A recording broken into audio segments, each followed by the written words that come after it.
हीच मुची प्रार्थनान, हेच मुचे मागणी.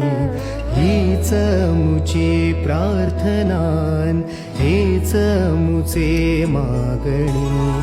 माणसाने माणसाशी माणसासम वागणे.